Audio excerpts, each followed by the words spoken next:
Hello JEE 2025 എക്സാമിന് വേണ്ടി എല്ലാവരും തയ്യാറെടുത്തുകൊണ്ടിരിക്കുകയാണ്. അതിൻ്റെ അപ്ലിക്കേഷൻ കാര്യങ്ങളെല്ലാം കംപ്ലീറ്റ് ആയി. നമുക്കറിയാം ഇനി കൃത്യം 60 ദിവസമാണ് നമ്മുടെ മുന്നിൽ ബാക്കിയുള്ളത്. ജനുവരി 21 മുതൽ അല്ലെങ്കിൽ 22 മുതൽ എക്സാംസ് സ്റ്റാർട്ട് ചെയ്യാൻ പോവുകയാണ്. ഈ അവസാനത്തെ 60 ദിവസം എന്ന് പറഞ്ഞു കഴിഞ്ഞാൽ വളരെ ക്രൂഷ്യലാണ്. ഒരുപാട് കാര്യങ്ങൾ നമ്മൾ ശ്രദ്ധിക്കാനുണ്ട്. അപ്പോൾ ഇന്ന് ഞാൻ നിങ്ങളോട് പറയാൻ പോകുന്നതും ഇനിയുള്ള 60 ദിവസം നിങ്ങൾ എങ്ങനെ ടാർഗറ്റ് ചെയ്യണം എന്നുള്ള ഒരുപാട് ഡീറ്റെയിൽസ്, ഒരുപാട് ടിപ്സ് എനിക്ക് ഷെയർ ചെയ്യാനുണ്ട്. മുഴുവനായിട്ട് കാണുക. ആൻഡ് അത് മാത്രമല്ല, ആദ്യം തുടങ്ങുമ്പോഴേ എനിക്ക് പറയാനുള്ള കാര്യം ഇതാണ്: നിങ്ങളുടെ ഇനിയുള്ള 60 ദിവസം ഒരേ ഒരു ലക്ഷ്യമേ ഉണ്ടാകാൻ പാടുള്ളൂ. അത് ജനുവരിയിലെ സെഷനിൽ നല്ല മാർക്ക് വാങ്ങുക എന്നുള്ളതായിരിക്കണം. അതിൻ്റെ ഇടയിൽ നിങ്ങൾക്ക് ബോർഡ് എക്സാം, ക്രിസ്മസ് എക്സാം ഉണ്ടാവാം, ലാബിൻ്റെ മോഡൽ എക്സാമുകൾ ഉണ്ടാവാം. അങ്ങനെ എന്ത് കാര്യങ്ങളുണ്ടായിക്കോട്ടെ, അതൊന്നും നിങ്ങളിനി അഫക്റ്റ് ചെയ്യാൻ പാടില്ല. അതിനൊന്നും നിങ്ങൾ ഇനി പ്രയോറിറ്റൈസ് ചെയ്യാനും പാടില്ല. അതെന്ത് തന്നെ ആയിക്കോട്ടെ, നിങ്ങളുടെ ലക്ഷ്യം എന്ന് പറഞ്ഞു കഴിഞ്ഞാൽ അത് ജനുവരിയിലെ സെഷനിൽ നല്ല മാർക്ക് വാങ്ങുക എന്നുള്ളതായിരിക്കണം. ക്രിസ്മസ് എക്സാമിന് മാർക്ക് കുറഞ്ഞാൽ നമുക്കത് പിന്നീട് മേക്കപ്പ് ചെയ്തെടുക്കാൻ പറ്റും. ലാബിൻ്റെ പ്രാക്ടിക്കൽസ് അവിടെ ചിലപ്പോൾ മോഡൽ എക്സാം നടക്കുന്നുണ്ടാവാം, അത് നമുക്ക് പഠിച്ച് പിന്നീട് എടുക്കാൻ പറ്റും. പക്ഷേ ജനുവരിയിലെ സെഷനിൽ മാർക്ക് വാങ്ങുക എന്നുള്ളത് ഈ ഒരു ഓപ്പർച്യൂണിറ്റി ഒരിക്കൽ മാത്രമേ ഉണ്ടാവുള്ളൂ.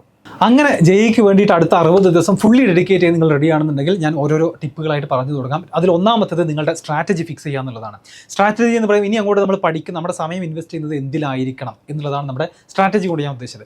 അതിൽ നിങ്ങൾ ഇനി അങ്ങോട്ട് പ്രയോറിറ്റൈസ് ചെയ്തിട്ട് ഹൈ വെയിറ്റേജ് ചാപ്റ്റേഴ്സ് ആയിരിക്കണം. ഫിസിക്സിലും കെമിസ്ട്രിയിലും മാത്തമാറ്റിക്സിലും ഹൈ വെയിറ്റേജ് ചാപ്റ്റേഴ്സിന് കൂടുതൽ നിങ്ങൾ ഫോക്കസ് കൊടുക്കുക. എന്ന് വെച്ച് കഴിഞ്ഞാൽ ഹൈ വെയിറ്റേജ് എന്ന് പറയുമ്പം അതായത് നിങ്ങൾ പഠിച്ചിട്ടുള്ള, നിങ്ങൾക്ക് അത്യാവശ്യം അറിയാവുന്ന ഒരു സെറ്റ് ഓഫ് ടോപ്പിക്കുകൾ, അത് മേ ബി ടോട്ടൽ 80-85 ചാപ്റ്റേഴ്സ് ഉണ്ട്. അത് ചിലപ്പോൾ നിങ്ങൾക്കൊരു 50-55 ചാപ്റ്റേഴ്സ് ആയിരിക്കും നിങ്ങളുടെ കയ്യിലുണ്ട് എന്ന് നിങ്ങൾക്ക് പറയാൻ പറ്റുക.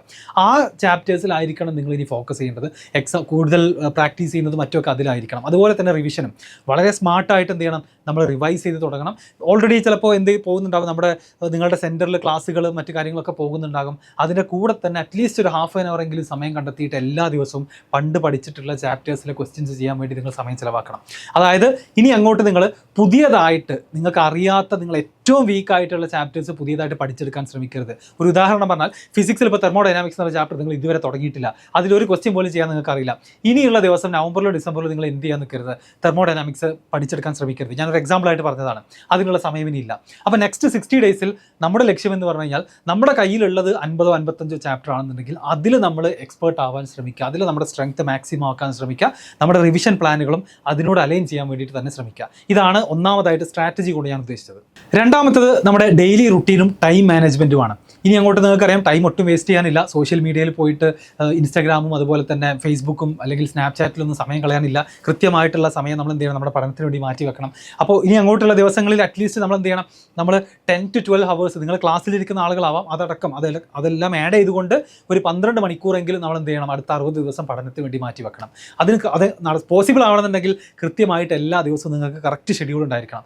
ഓരോ മണിക്കൂറിലും നിങ്ങൾ എന്താണ് ചെയ്യാൻ ഉദ്ദേശിക്കുന്നത്, സ്കൂളിൽ എപ്പോഴാണ് പോവുക, അല്ലെങ്കിൽ കോച്ചിങ് ക്ലാസ്സിൽ എപ്പോഴാണ് പോവുക, തിരിച്ചെത്തിയിട്ട് എപ്പോഴാണ് നിങ്ങൾ എന്തൊക്കെ പഠിക്കും, അതിലേക്ക് നിങ്ങൾ എന്ത് ചെയ്യണം, ഈ ഒരു റുട്ടീനിലേക്ക് നിങ്ങളുടെ മോക്ക് ടെസ്റ്റുകളും കൊണ്ടുവരണം. ഇനി അങ്ങോട്ട് ഞാൻ പറയുകയാണെന്നുണ്ടെങ്കിൽ എല്ലാ ആഴ്ചയിലും നമ്മൾ മിനിമം ഒരു 3 മണിക്കൂർ എക്സാമുകൾ എഴുതിയിരിക്കണം. മിനിമം ഈ ഒരു നവംബർ സമയത്ത്. ഡിസംബർ ജനുവരിയിൽ എത്തുമ്പോൾ നിങ്ങൾ എന്ത് ചെയ്യണം, ആഴ്ചയിൽ 2 3-hour എക്സാമുകളെങ്കിലും എഴുതിയിരിക്കണം. അതിൻ്റെ ഇമ്പോർട്ടൻസ് നിങ്ങൾ എത്ര പറഞ്ഞാലും മനസ്സിലാവില്ല. ഇനിയും നിങ്ങൾ എക്സാം എഴുതണ്ട, കാരണം ഞാൻ പഠിച്ചിട്ടില്ല, മാർക്ക് കുറയും, റാങ്ക് ലിസ്റ്റിൽ ഞാൻ താഴെയാകും, ഈ കാരണങ്ങൾ കൊണ്ട് നിങ്ങൾ മോക്ക് എക്സാമിനേഷൻസ് എഴുതാതിരിക്കുകയാണെന്നുണ്ടെങ്കിൽ അതിനേക്കാൾ വലിയൊരു അബദ്ധം വേറെ ഇല്ല. അതുകൊണ്ട് നിങ്ങളുടെ daily routine and time management കൃത്യമായിട്ട് ഷെഡ്യൂൾ ചെയ്യുക. അതിലേക്ക് വീക്ക്ലി മിനിമം 2-3 നിങ്ങൾക്ക് എഴുതാം. മിനിമം ഒരു 3 മണിക്കൂറിൻ്റെ മോക്ക് എക്സാമിനേഷൻ എങ്കിലും പാർട്ട് വൈസ് ആയിട്ടെങ്കിലും നിങ്ങൾ എന്ത് ചെയ്യണം, എഴുതി തുടങ്ങണം. മൊഡ്യൂൾ വൈസ് ആയിട്ടെങ്കിലും എഴുതി തുടങ്ങണം. അത് കഴിഞ്ഞ് ഡിസംബർ അവസാനമൊക്കെ ആകുമ്പോഴത്തേക്ക് നമ്മൾ എന്ത് ചെയ്യണം, ഫുൾ സിലബസിൻ്റെ എക്സാമുകളിലേക്ക് മാറിയിട്ടുണ്ടാവണം. ഡിസംബർ ലാസ്റ്റ് വീക്കിലും ജനുവരിയിൽ ആദ്യത്തെ 3 ആഴ്ചയൊക്കെ നമ്മുടെ ശ്രദ്ധ എന്ന് പറയുന്നത് 3 മണിക്കൂറിൻ്റെ എക്സാമുകൾ ഫുൾ സിലബസ് കവർ ചെയ്യുന്ന രൂപത്തിൽ മാക്സിമം എഴുതുക എന്നുള്ളത് തന്നെ ആയിരിക്കണം. അതുപോലെ ക്വസ്റ്റ്യൻ പ്രാക്ടീസ് ചെയ്യുന്നത് നമ്മൾ ഫോക്കസ് ചെയ്യേണ്ടത് എന്തിനായിരിക്കണം, പ്രോബ്ലംസ് സോൾവ് ചെയ്യുക എന്നുള്ളത് തന്നെയാണ് റിവിഷൻ എന്ന് പറഞ്ഞു കഴിഞ്ഞാൽ. വീണ്ടും പോയിട്ട് പഴയ വീഡിയോസ് ഇരുന്ന് കാണുക, നോട്ട്സ് ഇരുന്ന് വായിക്കുക, ഇതല്ല റിവിഷൻ. റിവിഷൻ എന്ന് പറഞ്ഞാൽ ഇനിയുള്ള 60 ദിവസം നിങ്ങളുടെ റിവിഷൻ എന്ന് പറഞ്ഞാൽ ക്വസ്റ്റ്യൻ ചെയ്യൽ മാത്രമായിരിക്കണം. ക്വസ്റ്റ്യൻസ് ചെയ്തുകൊണ്ടേയിരിക്കുക. അത് അറിയാത്ത ടോപ്പിക് ആണെന്നുണ്ടെങ്കിൽ സമയമെടുത്ത് PYQ, നമുക്കറിയാം PYQ എല്ലാം ചെയ്യാൻ കിട്ടുമെന്നില്ല. ചിലതിൻ്റെ സൊല്യൂഷൻ നോക്കണം, ചിലതിൻ്റെ സൊല്യൂഷൻസ് കുറച്ച് സമയമെടുത്ത് നോക്കേണ്ടി വരും. ഇതൊക്കെ നാച്ചുറലാണ്, ഇതൊക്കെ എല്ലാവർക്കും ഉള്ള നോർമലായിട്ടുള്ള സിനാരിയോസ് തന്നെയാണ്. അത് അങ്ങനെ തന്നെ ചെയ്യുക.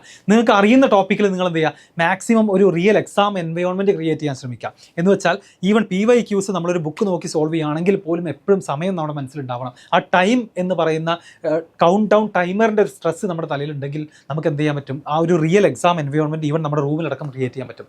എപ്പോഴും ഒരു ക്വസ്റ്റ്യൻ കണ്ടു കഴിഞ്ഞാൽ അത് എപ്പോഴെങ്കിലുമൊക്കെ സോൾവ് ചെയ്യുക എന്നുള്ളതല്ല, നിശ്ചിത സമയത്തിനുള്ളിൽ എങ്ങനെ ആ ക്വസ്റ്റ്യൻ സോൾവ് ചെയ്യാം എന്നൊരു ഹാബിറ്റും കൂടെ നമ്മൾ ക്രിയേറ്റ് ചെയ്യണം. അങ്ങനെയെങ്കിൽ മാത്രമാണ് ആക്ച്വൽ എക്സാമിന് കമ്പ്യൂട്ടറിൻ്റെ മുന്നിൽ നമ്മൾ എത്തുന്ന സമയത്ത് 3 മണിക്കൂറിൽ നമ്മളെ കൊണ്ട് മാക്സിമം ക്വസ്റ്റ്യൻസ് കവർ ചെയ്യാൻ സാധിക്കുള്ളൂ. അടുത്തത് വളരെ ഇമ്പോർട്ടൻ്റ് ആണ്. നമ്മൾ ചിലപ്പോൾ നിങ്ങളൊക്കെ ആരും പറഞ്ഞു തരാൻ സാധ്യതയില്ലാത്തൊരു കാര്യമാണ്. അത് നിങ്ങളുടെ physical and mental health maintain ചെയ്യുക എന്നുള്ളതാണ്. ഞാൻ മുന്നേ പറഞ്ഞിട്ടുള്ള കാര്യമാണ്. ഫിസിക്കൽ ഹെൽത്ത് ഇല്ലാന്നുണ്ടെങ്കിൽ ഇതൊന്നും നടക്കില്ല. അതായത് നമുക്ക് ഒരു ഫുഡ് പോയ്സൺ വന്നാൽ മതി, ഒരാഴ്ച നമുക്ക് ചിലപ്പോൾ അല്ലെങ്കിൽ 4-5 ദിവസം പോയി കിട്ടും. ഒരു നല്ലൊരു പനി വന്നു കഴിഞ്ഞാൽ 3-4 ദിവസം നമ്മൾ കിടപ്പിലാകും. അപ്പോൾ അതുപോലും ഇനി എന്ത് ചെയ്യാൻ പാടില്ല, വരുത്താൻ പാടില്ല. അപ്പോൾ കൃത്യമായിട്ട് നമ്മുടെ ഭക്ഷണമാണെങ്കിലും വെള്ളമാണെങ്കിലും അതുപോലെ തന്നെ നമ്മുടെ സ്ലീപ്പിംഗ് മിനിമം ഒരു 6 hours to 7 hours 6 to 7 hours-ന് ഇടയിലെങ്കിൽ നിങ്ങൾ എന്ത് ചെയ്യണം, ഇനി അങ്ങോട്ട് എല്ലാ ദിവസവും സ്ലീപ്പ് ചെയ്തിരിക്കണം. അതാണ് ഞാൻ പറയുന്നത്. അപ്പോൾ ആ സ്ലീപ്പിംഗ് അടക്കം വളരെ ഇമ്പോർട്ടൻ്റ് ആണ്.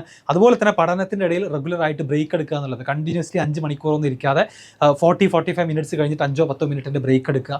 ഇങ്ങനെ ഒരു ഹെൽത്തി ആയിട്ടുള്ള ഷെഡ്യൂൾ ആയിരിക്കണം നമ്മൾ മുന്നോട്ട് കൊണ്ടുപോകേണ്ടത്. അടുത്തതായിട്ട് മെൻ്റൽ ഹെൽത്തിൻ്റെ കാര്യമാണ്. നമ്മൾ ഒരിക്കലും ഔട്ട്കം ആലോചിച്ച് ടെൻഷൻ അടിക്കരുത്. എനിക്ക് റാങ്ക് കിട്ടുമോ, NIT കിട്ടുമോ, IIT കിട്ടുമോ, ഇത് ആലോചിച്ച് ടെൻഷൻ അടിച്ചു കഴിഞ്ഞാൽ നമ്മൾ ഒരുപാട് സമയം നമ്മുടെ അടുത്ത് പോകും, ഒരുപാട് നെഗറ്റിവിറ്റി തലയിനകത്തേക്ക് കയറും. അതുകൊണ്ട് ഒരു കാര്യമില്ല.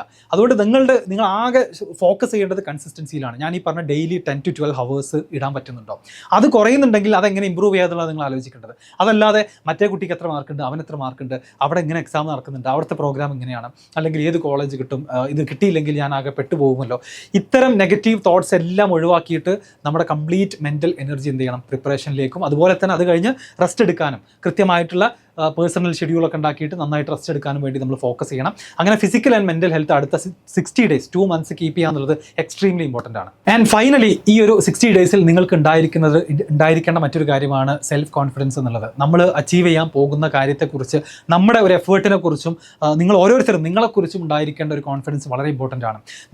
നമുക്ക് തന്നെ നമ്മളെക്കുറിച്ച് ആ ഒരു ധാരണ ഇല്ലാന്നുണ്ടെങ്കിൽ ഒരിക്കലും ഈ ഒരു കോമ്പറ്റീഷനിൽ നമുക്ക് മുന്നിലെത്താൻ സാധിക്കില്ല.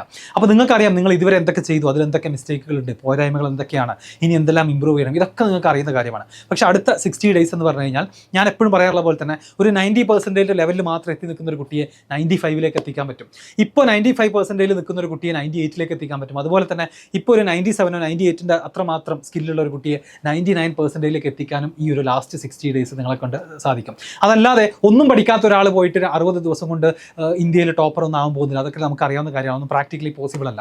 അതുകൊണ്ട് 60 days എന്ന് പറഞ്ഞു കഴിഞ്ഞാൽ വളരെ ഇമ്പോർട്ടൻ്റ് ആണ്. ഞാൻ ഈ പറഞ്ഞ രൂപത്തിൽ നിങ്ങളുടെ ക്ലാസ്സസും എക്സാമിനേഷൻസും ഡെയിലി റുട്ടീൻ എല്ലാം ഷെഡ്യൂൾ ചെയ്യുക, നെഗറ്റീവ് തോട്ട്സ് എല്ലാം മാറ്റി നിർത്തുക. ജെഇ എന്ന് പറയുന്നത് എന്തല്ല, പെട്ടെന്നൊരു ദിവസം ആവേശം കയറിയ ഒരാൾ മാത്രം സക്സസ് ആവുന്ന എക്സാം അല്ല. അതല്ലെങ്കിൽ എല്ലാ കാര്യങ്ങളും പെർഫെക്റ്റ് ആയി ചെയ്യുന്നവർ മാത്രം വിജയിച്ച് പോകുന്ന ഒരു എക്സാം അല്ല. അത് കൺസിസ്റ്റൻ്റ് ആയിട്ട് എഫേർട്ട് ഇടുന്ന ആളുകൾക്ക് ഫൈനലി വിജയത്തിലേക്ക് എത്താൻ പറ്റുന്ന ഒരു എക്സാം തന്നെയാണ്. എല്ലാ വർഷവും നമ്മൾ കണ്ടുകൊണ്ടിരിക്കുന്ന ഒരുപാട് എക്സാമ്പിൾസ് ഉണ്ട്. ഈവൻ ഞങ്ങളുടെ അടക്കം എക്സാമ്പിൾ, എൻ്റെ അടക്കം എക്സാമ്പിൾ അങ്ങനെ തന്നെയാണ്. അവസാനത്തെ ഒരു ദിവസം 2 ദിവസം പഠിച്ചതുകൊണ്ടല്ല ജെഇ ക്രാക്ക് ചെയ്യാൻ പറ്റിയത്. അത് ആദ്യം മുതലേ കൺസിസ്റ്റൻ്റ് ആയിട്ട് പോയി അവസാനത്തെ 2-3 മാസം മാക്സിമം എക്സാമിനേഷൻസിന് വേണ്ടി ഡെഡിക്കേറ്റ് ചെയ്തു. അതിലൂടെ മിസ്റ്റേക്സ് മനസ്സിലാക്കി എടുത്തതുകൊണ്ടാണ് നല്ല ഒരു റിസൾട്ടിലേക്ക് എത്താൻ സാധിച്ചത്. അപ്പോൾ ഈ കാര്യങ്ങൾ മനസ്സിൽ വെക്കുക, വളരെ പോസിറ്റീവായിട്ട് തന്നെ മുന്നോട്ട് പോവുക.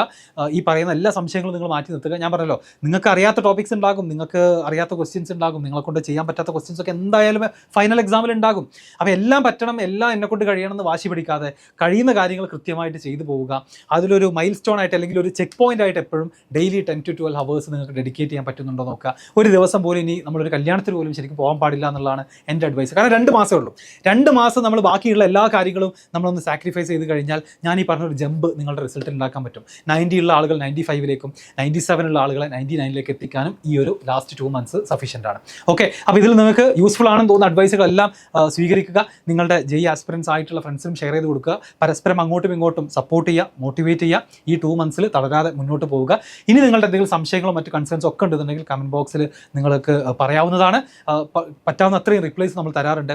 ആൻഡ് ത്രൂ ഔട്ട് ഈ ഒരു ജെഇയുടെ ജേണിയിൽ ഈ ഒരു ചാനലും ഇതിലെ ഫാക്കൾട്ടി ടീമും നിങ്ങളുടെ കൂടെ തന്നെ ഉണ്ടാകും. സോ നിങ്ങൾ ചാനൽ സബ്സ്ക്രൈബ് ചെയ്യുക, വീഡിയോ ലൈക്ക് ചെയ്യുക, ആൻഡ് നിങ്ങളുടെ എല്ലാ ഒപ്പീനിയൻസും കമൻറ്റിൽ പറയുക.